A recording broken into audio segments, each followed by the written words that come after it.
बिस्मिल्लाहिर्रहमानिर्रहीम। नाज़रीन, आजकल बहुत एक बड़ा मसला चल रहा है, सेहत के हवाले से मैं बात कर रहा हूँ, वो कब्ज़ का है।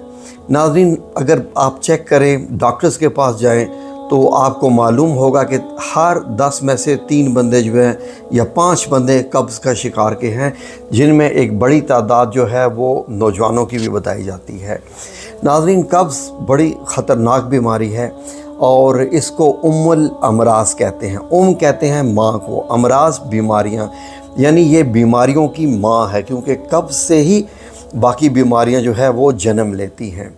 कब्ज़ क्यों हो जाती है, इसका घरेलू इलाज क्या है, रूहानी इलाज क्या है, फ़ौरी इलाज क्या है, या अगर आप इंतज़ार कर सकते हैं तो वो कौन सा इलाज है, ये आज की वीडियो में हम आपको डिटेल से बताने जा रहे हैं। अगर आप हमारे साथ रहेंगे तो आप बड़े मैं एक आप लोगों को आम ज़बान में ये सारा कुछ समझाने वाला हूँ, तो आपको पता चल जाएगा। नाज़रीन, अगर आजकल की बात करें हम जून के महीने में हैं, तो आपने देखा होगा कि आजकल पसीना आने की वजह से, रातों को सोए हुए भी पसीना आने की वजह से, दिन में काम करते ऐसा होता है कि आपको यूरिन की जो है वो बहुत कम हाजत होती है।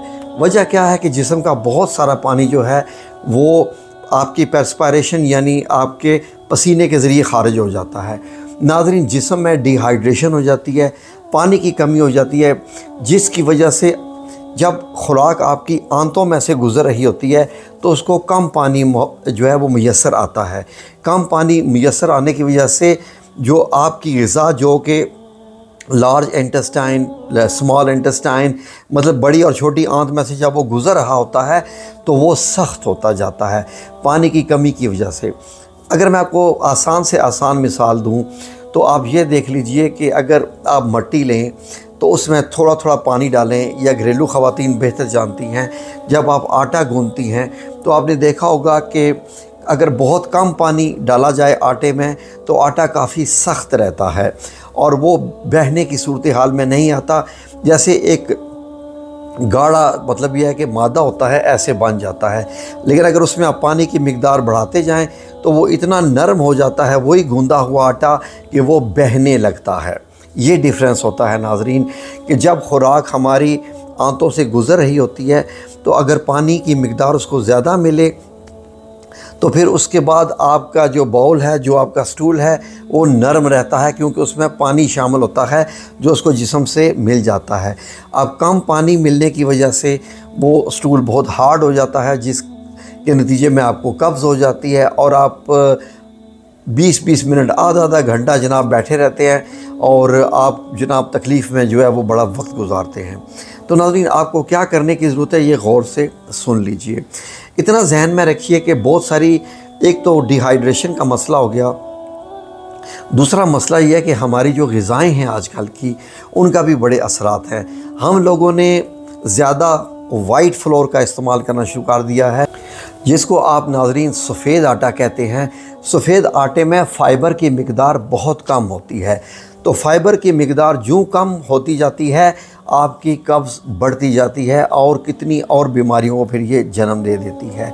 तो नाज़रीन, आजकल देख लीजिए ना कि आप जो चीज़ें ले रहे हैं, आप केक खाते हैं, आप बेकरी आइटम्स खाते हैं, उनमें सारी जो है वो ज़्यादा ऐसी होती है। फिर आप लोग शवरमे और वग़ैरह वग़ैरह ये सारी चीज़ें खा रहे हैं।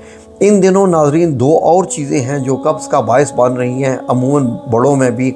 वो है कि वो गोश्त का इंटेक ज़्यादा कर रहे हैं और मार्केट में आम आए हुए हैं आजकल मैंगो, सब लोग बड़े शौक़ से खाते हैं। मैंगो से भी आपका जो स्टूल है वो बहुत हार्ड हो जाता है, जो कि कब्ज़ का बायस बनता है। तो नाज़रीन, आपको अगर ये अलामात हैं और आपकी ये सिचुएशन है तो आप घरेलू तौर पर इसका कैसे इलाज कर सकते हैं, अब ये गौर से सुन लीजिए, क्योंकि ये इंतहाई जो है वो इम्पॉर्टेंट इन्फॉर्मेशन है, इसलिए इसको मिस मत करें। नाज़रीन, सबसे पहले अगर आपको महसूस हो रहा है कब्ज़ है तो किन चीज़ों का आपको ध्यान रखना है। नंबर 1 कि आप अपना जो वक्त है रफ़ा हाजत का, वो आप जो है वो मुतय्यन कर लीजिए रोज़मर्रा की ज़िंदगी में। और फॉर एग्ज़ाम्पल बाज़ लोग हमारे ऐसे भी होते हैं आजकल कि वो कोई ड्रामा देख रहे हैं, वीडियोस देख रहे हैं, टिकटॉक देख रहे हैं, फेसबुक देख रहे हैं और रफ़ा हाजत की ज़रूरत पड़ जाती है तो वो नहीं जाते। वो टॉयलेट में नहीं जाते। वो समझते हैं जी हमारे बस में है, जब चाहे मर्ज़ी हम टॉयलेट में चले जाएंगे। तो उससे नाज़रीन एक शदीद नुकसान होता है। वो क्या होता है कि वो जो स्टूल आपके जो है वो जमा होता है, उसके बाद जिसमें जमा हुआ होता है वो ऊपर से भी पुश होता रहता है, वो हार्डर हो के फिर वो कब्ज़ का बायस बन जाता है। तो फिर आपको रोना धोना पड़ता है और डॉक्टरों के चक्कर लगाने पड़ते हैं, फिर मेडिसिन लेनी पड़ती है। इसलिए ये असूल ज़िंदगी का अपना लीजिए। ख्वाह वो यूरिन की हो या टॉयलेट में आपको जाने की ज़रूरत पड़ रही हो, तो आपको जब भी आपका जिस्म आपको अलार्म दे कि आपको टॉयलेट में जाने की ज़रूरत है, अपने सारे काम छोड़ दीजिए। किसी का फ़ोन आया हुआ है या कोई फेसबुक पे आप बिज़ी हैं या क्या कर रहे हैं, सारे काम छोड़ के पहले ये वाला काम कीजिए। इसलिए कि ये ग़लाज़तें ऐसी होती हैं कि ये जितना जिस्म में रहें उतना ही जिस्म को ज़्यादा नुकसान पहुंचाती हैं। तो इनसे ये देखें, ये एक अल्लाह का निज़ाम है। हमारे जिस्म का जो डाइजेस्टिव ट्रैक है पूरा, अगर हम इसको ज़रा भी अनफॉलो मतलब अगर हम इसको ईज़ी लेंगे तो फिर ये हमारे लिए मुश्किलात पैदा कर सकता है। आजकल मेक श्योर कि गर्मी का मौसम है तो आप 8 से 16 गिलास पानी ज़रूर पिएं।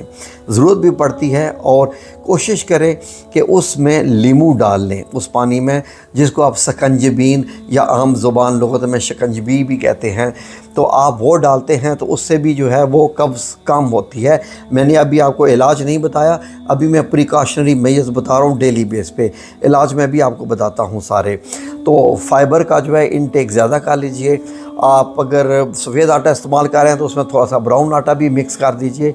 और पराठों वगैरह से जो सफ़ेद आटे के होते हैं इनसे कोशिश करेंगे परहेज़ रहें। लीमू और शहद को नीम गर्म पानी में डाल के रोज़ाना अगर आप पी लेंगे तो इससे जहां 1000 बीमारियां आपकी दूर होंगी, उनमें एक कब्ज़ भी है वो भी दूर हो जाएगी। फिर इसके बाद आप रोज़ाना की बेस पे अदरक और पुदीना का जो कहवा है वो भी बना के पिएँ तो वो भी अच्छा है। तो नाज़रीन, अब आ जाइए इसके इलाज की तरफ। जो प्रॉपर इलाज वो क्या है नाज़रीन, सबसे पहले कब्ज़ किस नीयत की है पहले आपने ये देखना है। अगर हल्की जो है वो नोयत की जो है वो कब्ज़ है, बहुत आपको मुश्किल नहीं है लेकिन है कब्ज़, तो आप रोज़ाना की बुनियाद पर 2 इंजीर खाना शुरू कर दीजिए। कितनी? 2 इंजीर रात को भिगो कर रख दें। सुबह उठकर निहार मुँह पानी फेंक कर इंजीर आपने 2 खा लेनी है। आपकी कब्ज़ 100% ठीक हो जाएगी। नंबर 2, अगर दरमियानी नोयत की कब्ज़ है, आप समझते हैं कि मुश्किल हो रही है, दर्द हो रहा है, क्योंकि ये बाज़ जो है वो ब्लीडिंग तक मामले चले जाते हैं नाज़रीन, तो आपने क्या करना है कि 1 गिलास नीम गर्म दूध, 1 गिलास नीम गर्म दूध में चाय का चम्मच जैतून का तेल डाल के मिक्स करके आप पी लीजिए। आपकी कब्ज़ टूट जाएगी। ये मैं आपको जो इलाज बता रहा हूँ ये सारे लोगों के आज़मूदा इलाज है। मैं कोई ये पहली दफ़ा नहीं बता रहा, ये पिछले कई सदियों से इस्तेमाल हो रहे हैं और मैंने जिन लोगों को भी बताया सबको आफाका हुआ नाज़रीन। ठीक है जी, आपने ये करना है। दूसरा इलाज, अगर समझ लें कि कब्ज़ जो है वो शदीद नोयत की है और ब्लीडिंग तक शुरू हो गई है और आपकी चीखें निकल गई हैं, तो आपको क्या करने की ज़रूरत है, गौर से सुनिए। सना मक्की का पाउडर मिलता है। ये एक पौधा होता है, उसके पत्ते होते हैं, उनको ग्राइंड करके एक पाउडर बनाया जाता है सना मक्की का। आप वो करें कि 1 चम्मच जो छोटी चम्मच होती है वो पाउडर की लेके उसके ऊपर से पानी पी लीजिए।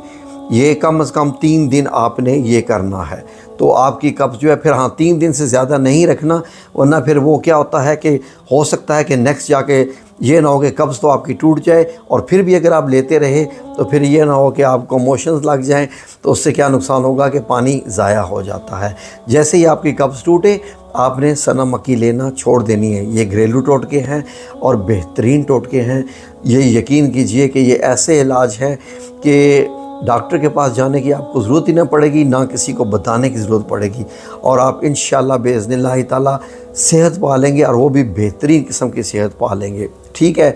और जब आपको कब्ज़ हो तो इस दौरान आप कोशिश कीजिए कि हार्ड फूड जो है वो ना खाएं, आम बिल्कुल ना खाएं दौरान कब्ज़, बड़ा गोश्त ना खाएं, छोटा गोश्त भी ना खाएं। कोशिश करें कि दलिया लें ज़रा पानी ज़्यादा रख कर, ताकि दलिया पतला रखे। दलिया ऐसा बना हो कि जब आप दलिए में से चम्मच डुबोएं और ऐसा करें तो वो बहनी शुरू हो जाए, वो हार्ड ना रहे, ठीक है।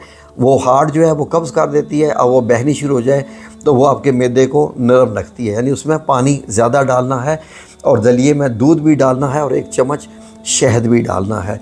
ये आपको मैंने बेहतरीन किस्म के इलाज बता दिए। और कोशिश करें कि रोज़मर्रा की ज़िंदगी में जो है वो वर्जिश को जारी रखें, क्योंकि वर्जिश इसका सबसे बेहतरीन इलाज है।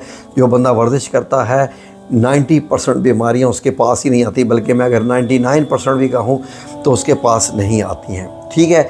मैं डॉक्टरी ज़ुबान में मैंने आपको नहीं बताया, मैंने आपको आम जो घरेलू ज़ुबान होती है उसी में आपको जिन चीज़ों का बताया है आप वो लीजिए, और इंशाअल्लाह बिइज़्निल्लाह ताला मुझे आप दुआएं देंगे। ये बहुत बेहतरीन इलाज है। वीडियो अच्छी लगी हो तो लाइक, शेयर और सब्सक्राइब ज़रूर किया कीजिए। कमेंट्स में बताइएगा कि आपको ये इलाज सारे कैसे लगे। जज़ाकुमुल्लाह खैर। अल्लाह आप सब लोगों को अपनी हिफ्ज़ व अमान में रखे। आमीन या रब्बुल आलमीन बिरहमतिका या अरहमुर राहिमीन।